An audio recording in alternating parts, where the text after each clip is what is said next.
ಆತ್ಮಸ್ಪರ್ಶ ಕಾರ್ಯಕ್ರಮಕ್ಕೆ ಮತ್ತೊಮ್ಮೆ ಸ್ವಾಗತ.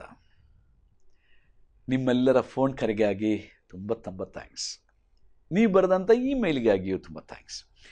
ಯೂಟ್ಯೂಬ್ನಲ್ಲಿ ನೀವು ಬರೆಯುವಂಥ ಕಮೆಂಟ್ಗಳಿಗಾಗಿ ಮತ್ತು ಪ್ರಾರ್ಥನಾ ರಿಕ್ವೆಸ್ಟ್ಗಳಿಗಾಗಿ ನಿಮಗೆ ತುಂಬ thanks. Keep doing so and I want to hear from you. YouTube ನೋಡುವವರು ಅಮೃತವಾಣಿ ಮಂಗಳೂರನ್ನು ನೀವು ಹುಡುಕಿರಿ.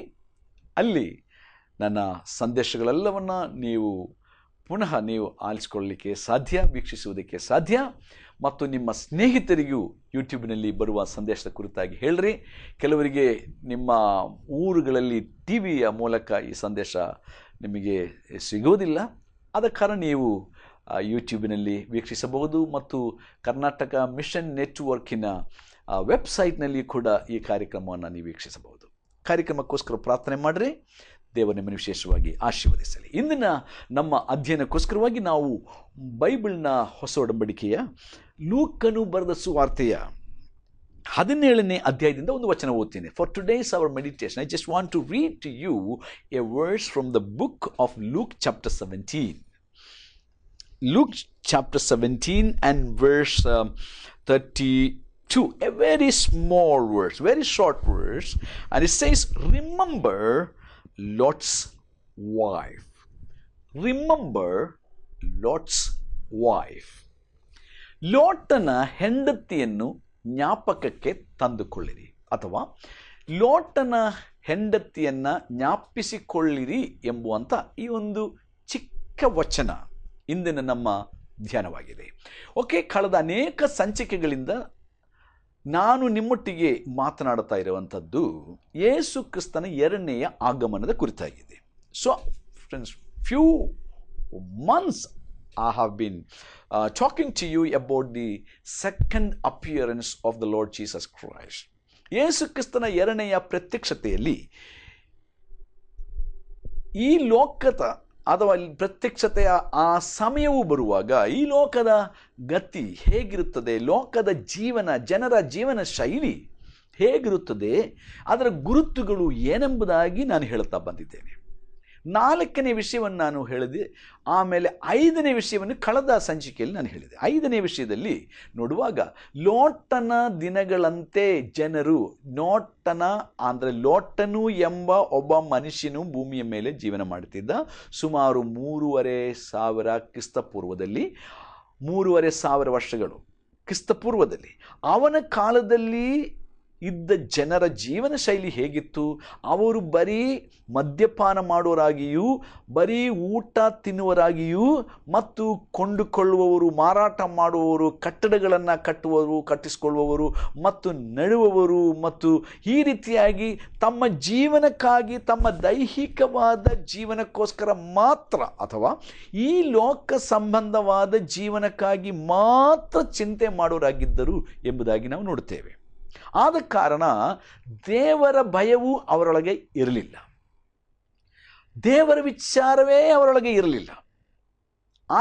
ಅಷ್ಟೇ ಮಾತ್ರವಲ್ಲದೆ ಅವರು ಬಹಳ ಅಸಹ್ಯವಾದ ಕಾಮಾಭಿಲಾಷೆಯನ್ನು ಅನುಸರಿಸುವರಾಗಿದ್ದರು ಎಂಬುದಾಗಿಯೂ ನಾವು ನೋಡುತ್ತೇವೆ.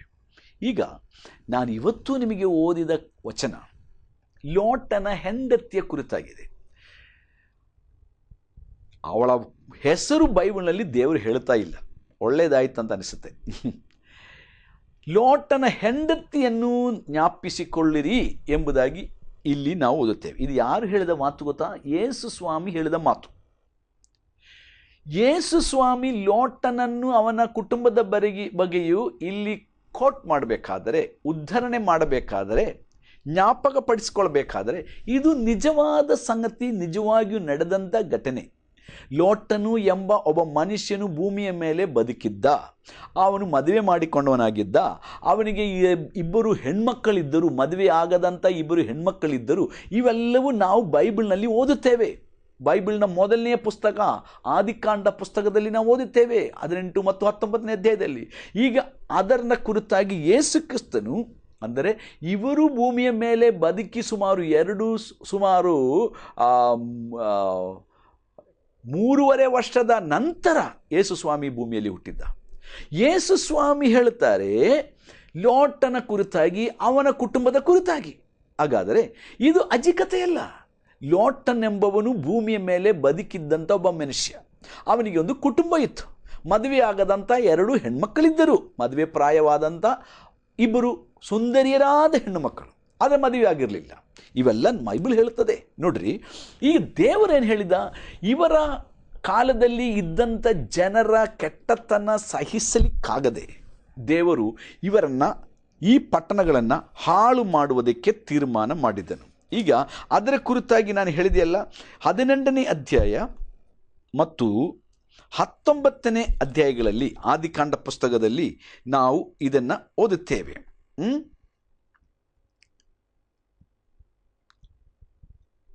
ಇಲ್ಲಿ ನಾವು ಓದುವಾಗ 20ನೇ ವಚನ, ಚಾಪ್ಟರ್ 18 ಆದಿಕಾಂಡ ಪುಸ್ತಕ 18ನೇ ಅಧ್ಯಾಯ 20ನೇ ವಚನ ಓದುವಾಗ, the Lord said to Abraham, ಅಬ್ರಹಾಮನೆಂಬ ದೇವರ ಭಕ್ತನಿಗೆ, ದೇವರ ಸ್ನೇಹಿತನೆಂಬುದಾಗಿ ಅವನ ಹೆಸರುಂಟು, ಅವನಿಗೆ ದೇವದೂತರು ಭೇಟಿಯಾಗಿ ಹೇಳ್ತಾ ಇದ್ದಾರೆ, because the outcry against Sodom and Gomorrah is great and their sin is very grave. Sin is very grave. ನೋಡ್ರಿ, then God is saying, I will go down to see whether they have done altogether according to the outcry which has come to me, and if not I will know. ಈಗ ನಾನು ನಿಮಗೆ ಕನ್ನಡದಲ್ಲಿ ಓದ್ತೀನಿ. 18ನೇ ಅಧ್ಯಾಯದ 20ನೇ ವಚನದಲ್ಲಿ ನೋಡ್ರಿ, ದೇವರು ತನ್ನ ದೂತರನ್ನು ಕಳಿಸಿ ದೇವರು ಹೇಳ್ತಾ ಇದ್ದಾನೆ, ಇದಲ್ಲದೆ ಯೆಹೋವ ದೇವರು, ಇರುವಾತನಾದ ಸೃಷ್ಟಿಕರ್ತ ದೇವರು ಹೇಳ್ತಾನೆ, ಸೊದೋಮ್ ಗೊಮೋರಗಳ ವಿಷಯವಾಗಿ ಎಷ್ಟೋ ದೊಡ್ಡ ಮೊರೆ ನನಗೆ ಮುಟ್ಟಿತ್ತು. ಆ ಊರಿನವರ ಮೇಲೆ ಹೊರಸಿರುವ ಪಾಪವು ಎಷ್ಟೋ ಘೋರವಾದದ್ದು. ನಾನು ಇಳಿದು ಹೋಗಿ ನನಗೆ ಮುಟ್ಟಿದ ಮೊರೆಯಂತೆಯೇ ಅವರು ಮಾಡಿದರೋ ಇಲ್ಲವೋ ಎಂದು ನೋಡಿ ತಿಳುಕೊಳ್ಳುತ್ತೇನೆ ಅಂದನು. God is telling to his friend Abraham, I will go down to this city. I will make a visit. Whether the people in that city, what they are doing is, I got the report, whether it is true or not.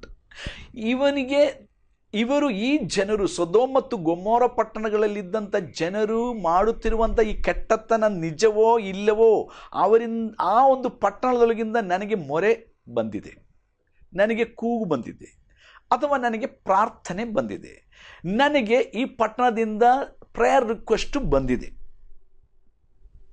ಇದು ನಿಜವೋ ಸುಳ್ಳೋ ಎಂಬುದಾಗಿ ನಾನು ನೋಡ್ತೇನೆ. ದೇವರ ವಾಕ್ಯ ನಮಗೆ ಹೇಳುತ್ತದೆ, ದೇವರ ಜನರು ಅಥವಾ ದೇವರಲ್ಲಿ ಭಕ್ತಿಯುಳ್ಳಂಥ, ದೇವರಲ್ಲಿ ನಂಬಿಕೆಯುಳ್ಳಂಥ, ದೇವರ ನ್ಯಾಯ ವಿಧಿ ಧರ್ಮ ಮತ್ತು ನೈತಿಕತೆಯನ್ನು ಅನುಸರಿಸುವಂಥ ಒಬ್ಬ ವ್ಯಕ್ತಿ ಒಂದು ಪಟ್ಟಣದಲ್ಲಿದ್ದುಕೊಂಡು ನಿಜ ದೇವರಿಗೆ, ಸೃಷ್ಟಿಕರ್ತ ದೇವರಿಗೆ ಮನಮುರಿದು ಮೊರೆ ಇಟ್ಟರೆ ದೇವರು ಅವನ ಮೊರೆಯನ್ನು ಕೇಳುತ್ತಾನೆ. ದೇವರು ಅವನ ಪ್ರಾರ್ಥನೆಯನ್ನು ರೆಕಾರ್ಡ್ ಮಾಡುತ್ತಾನೆ. ದೇವರು ಅವನ ಪ್ರಾರ್ಥನೆಗೆ ತಕ್ಕ ಪ್ರತಿಫಲವನ್ನು ದೇವರು ಕೊಡುತ್ತಾನೆ. ಅವನು ಮಾಡಿದ ಪ್ರಾರ್ಥನೆಯು ನಿಜವೋ ಸುಳ್ಳೋ ಎಂಬುದಾಗಿ ತಿಳ್ಕೊಳ್ಳುವುದಕ್ಕೆ ದೇವರು ತನ್ನ ದೂತರನ್ನು ಭೂಮಿಗೆ ಕಳಿಸ್ತಾನೆ. ಇವೆಲ್ಲವೂ ಸತ್ಯವೇದ ನಮಗೆ ತಿಳಿಸುವಂಥ ಸತ್ಯವಾಗಿದೆ. ಆದ ಕಾರಣ ಇಲ್ಲಿ ನಾವು ನೋಡುತ್ತೇವೆ, ಸೊದೋಮ್ ಮತ್ತು ಗೊಮೋರದ ಕೆಟ್ಟತನವು, ಅವರ ದುಷ್ಟತನವು ಎಷ್ಟೊಂದು ಹೆಚ್ಚಾಗಿತ್ತು. ಈ ಪಟ್ಟಣದಲ್ಲಿ ವಾಸ ಮಾಡುತ್ತಿದ್ದಂಥ ಈ ಒಂದು ಪುಟ್ಟ ಕುಟುಂಬ, ಲೋಟ ಮತ್ತು ಅವನ ಹೆಂಡತಿ. ನೀರು ಕುಡಿಯ ಲೋಟದ ಕುರಿತಲ್ಲ ನಾನು ಹೇಳ್ತಾ ಇರುವುದು. ಲೋಟನು ಎಂಬ ಒಬ್ಬ ವ್ಯಕ್ತಿ, ಲೋಟನು ಎಂಬ ವ್ಯಕ್ತಿ, ಅವನ ಹೆಂಡತಿ, ಅವನ ವಯಸ್ಸಿಗೆ ಬಂದ, ಮದುವೆ ಪ್ರಾಯಕ್ಕೆ ಬಂದ 2 ಹುಡುಗಿಯರು, ಬಹಳ ಅಂದ ಚಂದವಾಗಿದ್ದಂಥ 2 ಹುಡುಗಿಯರು. ಈ 4 ಜನರ ಪ್ರಾರ್ಥನೆ ಸ್ವರ್ಗದ ದೇವರು ಕೇಳಿದನು ಎಂದು ಅರ್ಥ. ನೀವು ಯೋಚನೆ ಮಾಡ್ಬೋದು, ಅಯ್ಯೋ ನಮ್ಮ ದೇಶದಲ್ಲಿ ನಮಗೆ ತುಂಬ ವಿರೋಧವಾಗ್ತಾ ಇದೆ, ಅಯ್ಯೋ ನಮ್ಮ ಹಳ್ಳಿಯಲ್ಲಿ ನಮಗೆ ತುಂಬ ವಿರೋಧವಾಗಿದೆ, ನಾವು ಕೆಟ್ಟವರಾಗಿ ಜೀವಿಸ್ತಾ ಇಲ್ಲ, ನಾವು ಲಂಚ ತಗೊಳ್ತಾ ಇಲ್ಲ, ನಾವು ಮೋಸ ಮಾಡುತ್ತಾ ಇಲ್ಲ, ನಾವು ಕೊಲೆ ಮಾಡುತ್ತಾ ಇಲ್ಲ, ನಾವು ವ್ಯಭಿಚಾರ ಮಾಡುತ್ತಾ ಇಲ್ಲ, ನಾವು ಮದ್ಯಪಾನ ಮಾಡುತ್ತಾ ಇಲ್ಲ, ನಾವು ಯಾರದೂ ದೋಚುತ್ತಾ ಇಲ್ಲ, ಅಯ್ಯೋ ನಾವು ಯೇಸು ಸ್ವಾಮಿ ನಂಬಿದಷ್ಟೇ ನಾವು ಮಾಡಿದ ತಪ್ಪು, ನಮಗೆ ಊರಿನವರು ಎಷ್ಟೊಂದು ತೊಂದರೆ ಕೊಡ್ತಾ ಇದ್ದಾರೆ, ನಮಗೆ ಎಷ್ಟೊಂದು ಉಪದ್ರವ ಮಾಡುತ್ತಾ ಇದ್ದಾರೆ ಎಂದು ನೀವು ಪ್ರೇಯರ್ ಮಾಡ್ತೀರಾ? ನಿಮ್ಮ ಪ್ರಾರ್ಥನೆ ಕೇಳುವಂಥ ಸ್ವರ್ಗದ ದೇವರೊಬ್ಬನಿದ್ದಾನೆ ಎಂಬುದನ್ನು ಮರೆಯಬೇಡ್ರಿ. ಪ್ರಾರ್ಥನೆ ಮಾಡುವುದನ್ನು ನಿಲ್ಲಿಸಬೇಡ್ರಿ. ಬೈಬಲ್ ನಮಗೆ ಹೇಳುತ್ತದೆ, ಲೋಟನು ದೇವರಿಗೆ ಮೊರೆಯಿಟ್ಟನು ಎಂದು ಬರೆದದೆ. ಹೊಸ ಒಡಂಬಡಿಕೆಯಲ್ಲಿ ಪೇತ್ರನ ಪತ್ರದಲ್ಲಿ ನಾವು ಓದುತ್ತೇವೆ, ನೀತಿವಂತನಾಗಿದ್ದ ಲೋಟನು ದೇವರಿಗೆ ಪ್ರಾರ್ಥನೆ ಮಾಡುತ್ತಿದ್ದಂಥ ಲೋಟನ ಪ್ರಾರ್ಥನೆ ದೇವರು ಕೇಳಿದನು. ಇವತ್ತು ದೇವರ ಮಕ್ಕಳಾಗಿರುವಂಥ ಕ್ರೈಸ್ತ ವಿಶ್ವಾಸಿಗಳು, ಅವರು ಹಣದಲ್ಲಿ ಅವರು ಬಹಳ ಪೂವರ್ ಇರಬಹುದು, ಅವರು ಬಹಳ ದರಿದ್ರರಾಗಿರಬಹುದು, ಲೋಕದ ರೀತಿಯಲ್ಲಿ ಅವರಿಗೆ ಜನಶಕ್ತಿ ಇಲ್ಲದಿರಬಹುದು, ಅವರಿಗೆ ಬೆಂಬಲಿಸುವುದಕ್ಕೆ ಜನರಿಲ್ಲದಿರಬಹುದು, ಆದರೆ ಅವರು ದೇವರಿಗೆ ಮಾಡುವ ಪ್ರಾರ್ಥನೆ ಸೃಷ್ಟಿಕರ್ತನಾದ ದೇವರು ಕೇಳುತ್ತಾನೆ. ಅದು ಅವರಿಗೆ ವಿರೋಧವಾಗಿ ಮಾಡುವವರ ಬೆನ್ನಿಗೆ ದೇವರ ಕೈ ಬೀಳುತ್ತೆ ಎಂಬುದನ್ನು ನಾವು ಯಾವತ್ತೂ ಮರೆಯಬಾರದು. ಆದ ಕಾರಣ ಪ್ರಾರ್ಥನೆ ಮಾಡುವ ಪ್ರಾರ್ಥನೆ ಮಾಡುವಂಥ ಭಕ್ತನೇ ಪ್ರಾರ್ಥನೆ ಮಾಡುವುದನ್ನು ನಿಲ್ಲಿಸಬೇಡ, ಖಂಡಿತವಾಗಿಯೂ ಪ್ರಾರ್ಥನೆ ಮಾಡು. ಯೇಸು ಸ್ವಾಮಿ ನಮಗೆ ಕಲಿಸಿಕೊಟ್ಟದೇನು? ನಿಮ್ಮ ವೈರಿಗಳಿಗಾಗಿಯೂ ಪ್ರಾರ್ಥನೆ ಮಾಡಿರಿ, ನಿಮಗೆ ಉಪದ್ರವಿಸುವವರನ್ನೂ ನೀವು ಆಶೀರ್ವದಿಸಿರಿ, ಅವರಿಗಾಗಿ ದೇವರಿಗೆ ಮೊರೆಯಿಡಿರಿ. ಸೊದೋಮನಲ್ಲಿ ಈ ಒಂದು ಚಿಕ್ಕ ಕುಟುಂಬ, ಪುಟ್ಟ ಕುಟುಂಬ ಇದ್ದುಕೊಂಡು ಪ್ರಾರ್ಥನೆ ಮಾಡುತ್ತಾ ಇದ್ದರು. ಅಯ್ಯೋ ದೇವರೇ, ಈ ಊರಿನವರು ಪ್ರಾಣಿಗಳೊಟ್ಟಿಗೆ ವ್ಯಭಿಚಾರ ಮಾಡುತ್ತಾ ಇದ್ದಾರೆ, ಪ್ರಾಣಿಗಳೊಟ್ಟಿಗೆ ಭೋಗ ಮಾಡುತ್ತಾ ಇದ್ದಾರೆ, ಗಂಡಸರೊಟ್ಟಿಗೆ ಭೋಗ ಮಾಡುತ್ತಾರೆ, ಹೆಂಗಸರೊಟ್ಟಿಗೆ ಭೋಗ ಮಾಡುತ್ತಾರೆ. ನೋಡಿರಿ, ಅದೇ ರೀತಿಯಲ್ಲಿ ಇವತ್ತಿನ ಜನರು ಜೀವನ ಮಾಡುತ್ತಾ ಇದ್ದಾರೆ. ಎಷ್ಟೊಂದು ಪಟ್ಟಣಗಳಲ್ಲಿ, ಎಷ್ಟೊಂದು ನಗರಗಳಲ್ಲಿ ಇಂಥ ಕೆಟ್ಟವಾದಂಥ ಜೀವನ ಶೈಲಿ ಹೊಂದಿದವರು ಎಷ್ಟೋ ಜನರಿದ್ದಾರೆ. ಮದುವೆಗೆ ಮುಂಚೆ ಲೈಂಗಿಕತೆ ಮಾಡುವಂಥ ಎಷ್ಟೋ ಯೌವನಸ್ಥರಿದ್ದಾರೆ. ಮದುವೆಗೆ ಮುಂಚೆ ಗರ್ಭಿಣಿಗಳಾಗಿ ಗರ್ಭಧರಿಸಿದ ನಂತರ ಹೊಟ್ಟೆ ತೊಳಸಿಕೊಳ್ಳುವಂಥ ಎಷ್ಟೊಂದು ಹುಡುಗಿಯರಿದ್ದಾರೆ. ಪ್ರಿಯರೇ, ದೇವರ ವಚನ ಇಬ್ಬಾಯಿ ಕತ್ತಿಗಿಂತಲೂ ಹದವಾದದ್ದು. ಅದು ಮನುಷ್ಯರ ಆತ್ಮವನ್ನು, ಪ್ರಾಣವನ್ನು, ಕೀಲು ಮಜ್ಜೆಗಳನ್ನು ಕೂಡ ತೂರುವಷ್ಟರ ಮಟ್ಟಿಗೂ ಒಳಗೆ ಹೋಗುವಂಥ ಈ ದೇವರ ವಚನ ಮನುಷ್ಯರನ್ನು ದೇವರಿಗೋಸ್ಕರ ಪ್ರತ್ಯೇಕಪಡಿಸುವಂಥದ್ದೇ ದೇವರ ವಚನ. ದೇವರಿಗೋಸ್ಕರವಾಗಿ ಮಾಂಸದ ಇಚ್ಛೆಗಳೆಲ್ಲವನ್ನ ತುಂಡು ಮಾಡಿ ಬಿಸಾಟು ಬಿಡುವಂಥದ್ದೇ ದೇವರ ವಚನ. ದೇವರ ವಚನವು ಸಜೀವವಾದದ್ದು, ದೇವರ ವಚನ ಕಾರ್ಯ ಸಾಧಿಸುವಂಥದ್ದು. ಈ ವಚನದ ಮುಂದೆ ನಾವು ಭಯಪಡಬೇಕು, ದೇವರಿಗೆ ಭಯಪಡಬೇಕು, ದೇವರ ವಾಕ್ಯಕ್ಕೆ ನಮ್ಮನ್ನು ಒಳಪಡಿಸಿಕೊಳ್ಳಬೇಕು, ನಾವು ದೇವರಿಗೆ ನಮ್ಮನ್ನು ತಗ್ಗಿಸಿಕೊಳ್ಳಬೇಕು. ಸೊದೋಮಿನ ಜನರು ದೇವರ ಮಾತು ಕೇಳುತ್ತಿರಲಿಲ್ಲ. ದೇವರ ಭಕ್ತರು ಪ್ರಾರ್ಥನೆ ಮಾಡಿದಾಗ ದೇವರು ದೂತರನ್ನು ಕಳುಹಿಸಿದನು. ಆ ದೂತರಿಬ್ಬರು ಬಂದು ಲೋಟನ ಮನೆಗೆ ಮುಟ್ಟಿದರು. ದೇವದೂತರು ಬಂದು ಈ ಲೋಟನ ಕುಟುಂಬದ ಮನೆಯ ಬಾಗಿಲು ತಟ್ಟಿದಾಗ ಅವರು ಬಾಗಿಲು ತೆರೆದರು, ಒಳಗಡೆ ಸೇರಿಸಿಕೊಂಡರು. ಅವರಿಗಾಗಿ ಆ ದೂತರಿಗೋಸ್ಕರವಾಗಿ ಸನ್ಮಾನ ಮಾಡಿದರು, ಉಪಚಾರ ಮಾಡಿದರು ಎಂಬುದಾಗಿ ನಾವು ನೋಡುತ್ತೇವೆ. ಅತಿಥಿ ಸತ್ಕಾರ ಮಾಡಿದರು ಎಂಬುದಾಗಿ ನಾವು ನೋಡುತ್ತೇವೆ.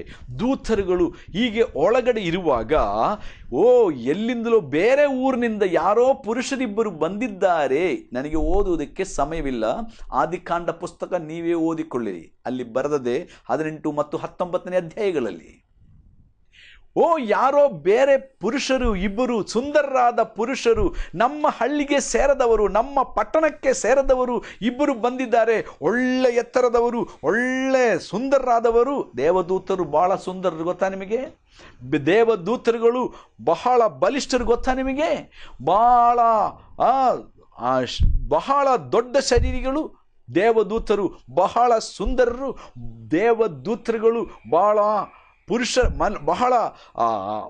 ಬಲಶಾಲಿಗಳೆಂಬುದಾಗಿ ನಾವು ಸತ್ಯವೇದ ಅನೇಕ ಕಡೆಗಳಲ್ಲಿ ಓದುತ್ತೇವೆ. ಈ ದೇವದೂತರಿಬ್ಬರನ್ನ ನೋಡಿದಂಥ ಸೊದೋಮ್ ಮತ್ತು ಗೊಮೋರ ನಿವಾಸಿಗಳು ಲೋಟನ ಮನೆಗೆ ಬಂದು ಮುಟ್ಟಿದರು. ತೆರೀರಿ ಕದಗ. ಲೋಟನು ನಿಧಾನವಾಗಿ ಕದ ತೆರೆದು ನೋಡಿದ. ಯಾಕಪ್ಪ, ಏನ್ ಬೇಕು ಅಂತ ಕೇಳಿದರು. ಏನ್ ಬೇಕಂತ ಹೇಳ್ತೀರಾ? ನಿಮ್ಮ ಮನೆಗೆ ಇಬ್ಬರು ಪುರುಷರು ಬಂದಿದ್ದಾರಲ್ಲ. ಓ ಹೌದು, ಆ ಪುರುಷನು ಹೊರಗೆ ತನ್ರಿ. ಆ ಪುರುಷರೊಟ್ಟಿಗೆ ನಾವು ಮಲಗಬೇಕು, ಆ ಪುರುಷರೊಟ್ಟಿಗೆ ನಾವು ಭೋಗ ಮಾಡಬೇಕು. ಬೈಬಲ್ನಲ್ಲಿ ಹಾಗೆ ಬರೆದದೆ. ಪುರುಷರೊಟ್ಟಿಗೆ ಭೋಗ ಮಾಡಿಕೊಳ್ಳಬೇಕೆಂದು ಹೇಳಿ ಊರಿನ ಜನರೆಲ್ಲರೂ, ಪಟ್ಟಣದ ಎಲ್ಲ ಪುರುಷರು ಅವರ ಬಾಗಿಲು ನೂಕಿದರೆಂಬುದಾಗಿ ನಾವು ನೋಡ್ತೇವೆ. ಇದನ್ನು ನೋಡಿದಾಗ ದೂತನಿಗೆ ಗೊತ್ತಾಯಿತು, ಓಹೋ, ಈ ಪಟ್ಟಣದ ಜನರು ನಮಗೆ ಲೋಟನು ಮತ್ತು ಅವರ ಕುಟುಂಬದವರು ಪ್ರಾರ್ಥನೆಯಲ್ಲಿ ಹೇಳಿದ ಅದೇ ರೀತಿಯಲ್ಲಿ ಇವರು ನಡ್ಕೊಳ್ತಾ ಇದ್ದಾರೆ. ಅಯ್ಯೋ, ಈ ಜನರು ಪುರುಷ ಕಾಮಿಗಳು, ಈ ಜನರು ಸ್ತ್ರೀ ಕಾಮಿಗಳು, ಈ ಜನರು ಪ್ರಾಣಿಗಳೊಟ್ಟಿಗೆ ಭೋಗ ಮಾಡುವವರು ಎಂಬುದಾಗಿ ಎಲ್ಲ ನಾವು ಕೇಳಿಸಿಕೊಂಡದ್ದು ನಿಜವಾಯಿತು ಎಂಬುದಾಗಿ ದೂತರಿಗೆ ಗೊತ್ತಾಗಿ ದೇವದೂತರು ಏನು ಹೇಳಿದ್ರು ಗೊತ್ತಾ? ಲೋಟನನ್ನ ಮನೆ ಒಳಕ್ಕೆ ಎಳೆದು ಅವರು ತಮ್ಮ ಕೈ ಹೊರಗೆ ಹಾಕಿದರು. ಹೊರಗೆ ಹಾಕಿದ ಕೂಡಲೇ ಆ ಪಟ್ಟಣದಲ್ಲಿ ಇದ್ದಂಥ ಎಲ್ಲ ಪುರುಷರ ಕಣ್ಣುಗಳು ಕುರುಡಾಗಿ ಹೋಯಿತು ಎಂಬುದಾಗಿ ಸತ್ಯವೇದ ಹೇಳುತ್ತದೆ. ದೇವದೂತರ ಶಕ್ತಿ ತಿಳ್ಕೊಳ್ಳುವಂಥ ಒಬ್ಬ ದೇವರ ಮಗುವೆ ಪ್ರಾರ್ಥನೆಯನ್ನು ಮಾಡುವಾಗ ನಮಗೆ ಸಹಾಯ ಮಾಡುವುದಕ್ಕೋಸ್ಕರ ದೇವದೂತರು ಬರುತ್ತಾರೆ. ದೇವರ ಚಿತ್ತವಾದರೆ ದೇವದೂತರನ್ನು ಕಳಿಸ್ತಾನೆ. ಇಲ್ಲವಾದರೆ ದೇವರ ಚಿತ್ತವು ನಾವು ಕಷ್ಟ, ಹಿಂಸೆ, ನೋವನ್ನು ಅನುಭವಿಸಿ ಅಥವಾ ಕೊಲ್ಲಲ್ಪಡಬೇಕೆಂಬುದಾಗಿದ್ದರೂ ಕೂಡ ಅದು ದೇವರ ಚಿತ್ತವಾದರೆ ಅದಕ್ಕನ್ನು ನಮ್ಮನ್ನು ಒಪ್ಪಿಸಿಕೊಡುವಾಗ ದೇವರು ನಮ್ಮ ಮೂಲಕ ಮಹಿಮೆ ಹೊಂದುತ್ತಾನೆ. ಪ್ರಿಯ ನನ್ನ ಮಿತ್ರನೇ, ಈ ದೇವದೂತರು ಕೈ ಹೊರಗೆ ಹಾಕಿದ ಕೂಡಲೇ ಪಟ್ಟಣದಲ್ಲಿದ್ದಂಥ ಎಲ್ಲ ಪುರುಷರುಗಳು ಕುರುಡಾದರು. ಅವರು ದಾರಿ ಹುಡುಕಿ ಅವರು ಇಡೀ ರಾತ್ರಿ ಎಲ್ಲ ಪರದಾಡಿದರು. ಅವರ ಪರದಾಡಿದಲ್ಲಿ ಲೋಟನ ಮನೆಯ ಮುಂದುಗಡೆನೇ ಅವರಿಗೆ ಬಾಗಿಲು ಸಿಕ್ಕಲಿಲ್ಲ. ಯಾಕಂದರೆ ಎಲ್ಲರೂ ಕುರುಡಾಗಿ ಹೋದರು. ದೇವರೊಟ್ಟಿಗೆ ಆಟ ಆಡಬಾರದು, ಜೀವಿಸುವ ದೇವರೊಟ್ಟಿಗೆ ಆಟ ಆಡಬಾರದು, ಸ್ವರ್ಗದಲ್ಲಿರುವ ದೇವರೊಟ್ಟಿಗೆ ಆಟ ಆಡಬಾರದು. ಸ್ವರ್ಗದಲ್ಲಿರುವ ದೇವರಿಗೆ ಚಾಲೆಂಜ್ ಮಾಡುವಂಥ ಯಾವ ಸರ್ಕಾರವೂ ಉಳಿಯಲಿಲ್ಲ, ಯಾವ ರಾಜನೂ ಉಳಿಯಲಿಲ್ಲ, ಯಾವ ಸಂಸ್ಕೃತಿಯೂ ಉಳಿಯಲಿಲ್ಲ, ಯಾವ ಬುದ್ಧಿವಂತನೂ ಉಳಿಯಲಿಲ್ಲ. ದೇವರಿಗೆ, ಸತ್ಯ ದೇವರಿಗೆ, ಜೀವಿಸುವ ದೇವರ ಮುಂದೆ ಮುಷ್ಟಿ ಎತ್ತಬಾರದು ಮನುಷ್ಯ. ಸತ್ಯವೇದವು ನಮಗೆ ಈ ಘಟನೆಯೆಲ್ಲ ಯಾಕೆ ಹೇಳಿದೆ? ನಾವು ಎಚ್ಚರವಾಗಬೇಕು. ನಾವು ದೇವರಿಗೆ ಸವಾಲು ಮಾಡಬಾರದು. ನಾವು ಆ ಕಾಲದಲ್ಲಿದ್ದಂಥ ಜನರು ಮಾಡಿದ ತಪ್ಪನ್ನು ಪುನಃ ನಾವು ಮಾಡಬಾರದು. ಬದಲಾಗಿ ನಾವು ತಪ್ಪಿನಿಂದ ಹೊರಬಂದು ನಮ್ಮನ್ನು ತಿದ್ದಿಸಿಕೊಂಡು ನಾವು ದೇವರ ಮುಂದೆ ಭಯಭಕ್ತಿಯಿಂದ ದೇವರ ಆಜ್ಞೆಗಳನ್ನು ಕೈಕೊಂಡು ನಡೆಯಬೇಕು. ಅದಕ್ಕಾಗಿ ದೇವರಿದೆಲ್ಲವನ್ನು ನಮಗೆ ಬರೆದು ಕೊಟ್ಟಿದ್ದಾನೆ ಎಂಬುದಾಗಿ 1 ಕೊರಿಂಥ ಪತ್ರ 10ನೇ ಅಧ್ಯಾಯದಲ್ಲಿ ಬರೆದದೆ. ದೇವರು ಲೋಟನಿಗೂ ಅವನ ಕುಟುಂಬದವರಿಗೆ ಹೇಳಿದನು, ನಾನು ಆಕಾಶದಿಂದ ಬೆಂಕಿ ಸುರಿಸ್ತೇನೆ, ಈ 2 ಪಟ್ಟಣಗಳನ್ನು ನಾನು ಸುಟ್ಟು ನಾಶ ಮಾಡುತ್ತೇನೆ. ನೋಹನ ಕಾಲದಲ್ಲಿ ದೇವರು ಹೇಳಿದನು, ನಾನು ಆಕಾಶದಿಂದ ಮಳೆಯನ್ನು ಸುರಿಸ್ತೇನೆ, ಭೂಮಿಯೊಳಗಿರುವಂಥ ಬುಗ್ಗಿಗಳೆಲ್ಲ ನಾನು ಬಿಚ್ಚಿಬಿಡುತ್ತೇನೆ, ಓಪನ್ ಮಾಡಿಬಿಡುತ್ತೇನೆ, ಭೂಮಿಯ ಮೇಲೆ ಜಲಪ್ರಳಯ ಉಂಟು ಮಾಡಿ ಎಲ್ಲವನ್ನು ನಾನು ನಾಶ ಮಾಡುತ್ತೇನೆ. ಜನರ ಕೆಟ್ಟತನವು ಅಷ್ಟು ಭಯಂಕರವಾಗಿದೆ. ಈ ದಿವಸಗಳಲ್ಲಿ ಮನುಷ್ಯರ ಕೆಟ್ಟತನವು ಎಷ್ಟು ಹೆಚ್ಚಾಗಿದೆ ಎಂಬುದಾಗಿ ನಾನು ಹೇಳುವಾಗ ನಿಮಗೆ ಅರ್ಥವಾಗ್ತದೆ. ಈ ವಚನವನ್ನು ನಾನು ನಿಮಗೆ ಹೇಳುವಾಗ ನಿಮಗೆ ಅರ್ಥವಾಗ್ತದೆ. ಆದರೆ ಇದಕ್ಕೆ ಮುಂಚೆ ಒಂದು 15-20 ವರ್ಷಗಳ ಹಿಂದೆ ಪ್ರಾಣಿಯೊಟ್ಟಿಗೆ ಮನುಷ್ಯನು ಭೋಗ ಮಾಡುತ್ತಾನೆ, ಪುರುಷರೊಟ್ಟಿಗೆ ಪುರುಷರು ಮದುವೆ ಮಾಡಿಕೊಳ್ಳುತ್ತಾರಾ, ಸ್ತ್ರೀಯರೊಟ್ಟಿಗೆ ಸ್ತ್ರೀಯರು ಮದುವೆ ಮಾಡಿಕೊಳ್ಳುತ್ತಾರಾ ಎಂಬುದಾಗಿ ನಾವು ಆಲೋಚನೆ ಮಾಡುತ್ತಿದ್ದೆ. ಆದರೆ ಇವತ್ತು ಅದು ಅನೇಕ ದೇಶಗಳಲ್ಲಿ ವಾಡಿಕೆಯಾಗಿ ಬಿಟ್ಟಿದೆ. ಅನೇಕ ಪಟ್ಟಣಗಳಲ್ಲಿ ಅದು ಸಂಭವಿಸ್ತಾ ಇದೆ, ಕುಟುಂಬಗಳಲ್ಲಿ ಸಂಭವಿಸ್ತಾ ಇದೆ. ಸ್ವಂತ ತಂದೆ ಮಗಳನ್ನು ಕಡಿಸ್ತಾ ಇರುವಂಥ ಲೋಕವು ನಾವು ಜೀವನ ಮಾಡುವ ಲೋಕ. ಸ್ವಂತ ಒಡ ಹುಟ್ಟಿದಂಥ ಸಹೋದರಿಯನ್ನು ಅತ್ಯಾಚಾರಕ್ಕೆ ಇರುವಂಥ ದಿನವು ನಾವು ಜೀವನ ಮಾಡುವಂಥ ಜೀವನ. 60-70 ವಯಸ್ಸಿನ ಅಜ್ಜಪ್ಪ 3 ತಿಂಗಳು ಮಗುವಿನ ಮೇಲೆ ಅತ್ಯಾಚಾರ ಮಾಡುವುದನ್ನು ನಾವು ಓದುತ್ತೇವೆ. ಶಾಲೆಯಲ್ಲಿ ಸನ್ಮಾರ್ಗವನ್ನು ಬೋಧನೆ ಮಾಡಬೇಕಾದಂಥ ಮೇಷ್ಟ್ರು ಚಿಕ್ಕ ಚಿಕ್ಕ ಹುಡುಗಿಯರನ್ನ ಅತ್ಯಾಚಾರಕ್ಕೆ ಇದ್ದಾರೆ.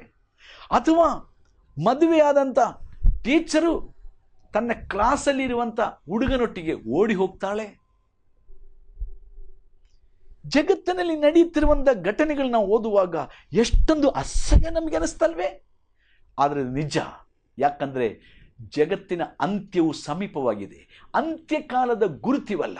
ದೇವರು ಈ ಲೋಟನಿಗೆ ಅವನ ಕುಟುಂಬದವರಿಗೆ ಹೇಳಿದನು, ನಾನು ಪರಲೋಕದಿಂದ ಬೆಂಕಿಯನ್ನು ನಾನು ಮಳೆಯಂತೆ ಕಳುಹಿಸ್ತೇನೆ, ಸುರಿಸ್ತೇನೆ, ಈ 2 ಪಟ್ಟಣಗಳನ್ನು ನಾಶಗೊಳಿಸ್ತೇನೆ. ನೀವು ತಪ್ಪಿಸಿಕೊಂಡು ಓಡಿ ಹೋಗಿ, ಅಲ್ಲಿ ಒಂದು ದೂರದಲ್ಲಿ ಒಂದು ಬೆಟ್ಟ ಕಾಣಿಸ್ತಾ ಇದೆಯಲ್ಲ, ಒಂದು ಪರ್ವತ ಕಾಣಿಸ್ತಾ ಇದೆಯಲ್ಲ, ಅಲ್ಲಿಗೆ ಓಡಿ ಹೋಗು, ಹಿಂದಕ್ಕೆ ತಿರುಗಿ ನೋಡಬೇಡ ಎಂಬುದಾಗಿ ದೇವರು ಆಜ್ಞಾಪಿಸಿದನು.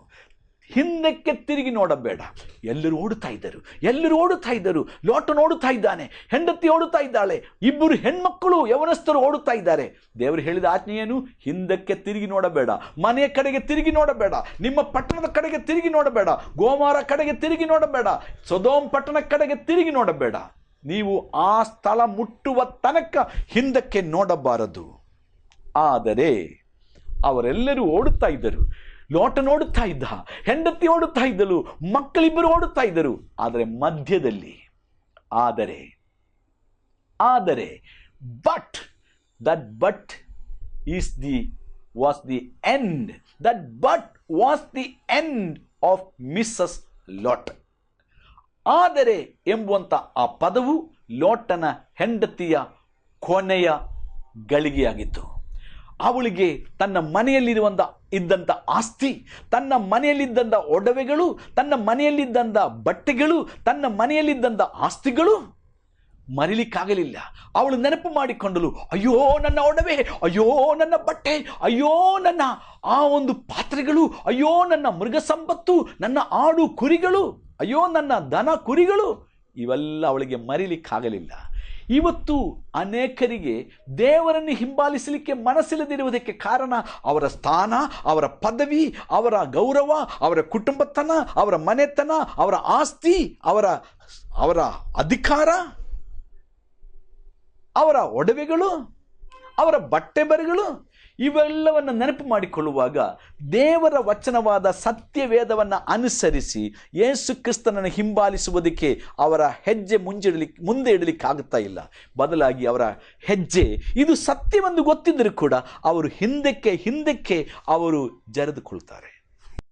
ಮಿತ್ರನೇ, ಪ್ರಿಯನನ್ನ ಸ್ನೇಹಿತನೇ, ಲೋಟನ ಹೆಂಡತಿಯನ್ನು ನೆನಪಿಗೆ ತಂದುಕೋ, ಜ್ಞಾಪಕ ಮಾಡಿಕೋ ಎಂಬುದಾಗಿ ಯೇಸು ಸ್ವಾಮಿ 2000 ವರ್ಷಗಳ ಹಿಂದೆ ಹೇಳಿದ್ದಕ್ಕೆ ಕಾರಣ ಏನು ಗೊತ್ತಾ?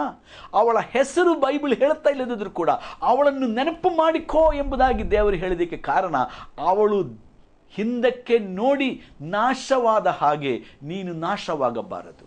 ಇವತ್ತು ನೀವು ಯೆರೂಸಲೇಮಿಗೆ, ಇಸ್ರಾಯೇಲ್ ದೇಶಕ್ಕೆ ಹೋಗುವುದಾದರೆ, ಇಸ್ರಾಯೇಲ್ ದೇಶಕ್ಕೆ ಎನ್ಗದಿಗೆ ಹೋಗುವ ಮಾರ್ಗದಲ್ಲಿ ಹೈವೇಯಲ್ಲಿ ಅವಳ ಆ ಒಂದು ರೂಪದಂತೆ ಇರುವಂಥ ಒಂದು ಉಪ್ಪಿನ ಸ್ತಂಭ ಇವತ್ತು ಕೂಡ ನೀವು ನೋಡಬಹುದು. ಅಲ್ಲಿ ನೋಟಿಸ್ ಬರೆದಿಡಲಾಗಿದೆ, ಲೋಟನ ಹೆಂಡತಿ ಎಂಬುದಾಗಿ ನಂಬಲಾಗಿದೆ. ಇವತ್ತು ಕೂಡ ಅವಳ ಶಿಲೆಯು ಇವತ್ತು ನಾವು ನೋಡಬಹುದು. ಉಪ್ಪಿನ ಕಂಬದಂತೆ ಅವಳು ಇವತ್ತು ನಿಂತಿದ್ದಾಳೆ. ಅವಳು ಜೀವ ಸಮಾಧಿ ಆಯಿತು. ಬೆಂಕಿಯಲ್ಲಿ ಕರಗಿ ಕೆಳಗೆ ಬೀಳುತ್ತಿದ್ದಂಥ ಗಂಧಕ, ಉಪ್ಪು ಆ ಹೆಂಗಸಿನ ಮೇಲೆ ಬಿದ್ದಾಗ ಅವಳು ಸುಟ್ಟು ಕರಗಿ ಉಪ್ಪಿನ ಕಂಬವಾಗಿ ಹೋದಳು. ಇವತ್ತು ಕೂಡ ಮಾತಿಲ್ಲದೆ ನನಗೆ ನಿಮಗೆ ಅವಳು ಘೋಷಣೆ ಮಾಡುವುದೇನು ಗೊತ್ತಾ? ಹೇಳುವ ಸಂದೇಶ ಏನೆಂದು ಗೊತ್ತಾ? ನನ್ನ ಹಾಗೆ ಆಗಬೇಡಿ, ನನ್ನ ಹಾಗೆ ಆಗಬೇಡ, ದೇವರ ಶಾಪಕ್ಕೆ ನೀನೊಳಗಾಗಬೇಡ, ನೀನು ಉಪ್ಪಿನ ಕಂಬವಾಗಬೇಡ, ನಿತ್ಯ ನರಕ ಪಾತ್ರಲಾಗಬೇಡ. ಯೇಸುವಿನ ಕಡೆಗೆ ತಿರುಗಿಕೋ, ದೇವರ ವಾಕ್ಯವನ್ನು ನಂಬು, ನೀನು ಪಶ್ಚಾತ್ತಾಪಡು. ಯೇಸು ಒಬ್ಬನೇ ಸತ್ಯ ದೇವರು, ಯೇಸು ಒಬ್ಬನೇ ನಿನ್ನ ಮೋಕ್ಷದಾಯಕನು. ಆತನನ್ನು ನಂಬಿ ಆತನಿಗೆ ನಿಮ್ಮ ಜೀವಮಾನವನ್ನು ಸಂಪೂರ್ಣವಾಗಿ ಸಮರ್ಪಿಸಿಕೊಡುವುದಾದರೆ ಇವತ್ತು ನೀನು ಯೇಸು ಕ್ರಿಸ್ತನಿಂದ ಬರಲಿರುವಂಥ ನಿತ್ಯ ಶಿಕ್ಷೆಯಿಂದ, ನರಕ ತೀರ್ಪಿನಿಂದ, ಬೆಂಕಿಯ ಕೆರೆಯಿಂದ, ಭೂಮಿಯ ಮೇಲೆ ಬೀಳಿಸಲಿಕ್ಕಿರುವಂಥ ಆ ಒಂದು ಬೆಂಕಿಯ ಜ್ವಾಲೆಯೊಳಗಿನಿಂದ ನೀನು ತಪ್ಪಿಸಿಕೊಂಡು ಸದಾ ಕಾಲಕ್ಕೂ ದೇವರ ಜೊತೆಯಲ್ಲಿ ಬಾಳಲಿಕ್ಕೆ ಸಾಧ್ಯ. ದೇವರು ತಾನೇ ಈ ಸಂದೇಶದ ಮೂಲಕ ನಿಮ್ಮನ್ನು ಬಿಡುಗಡೆಗೊಳಿಸಲಿ. ಆಮೇನ್.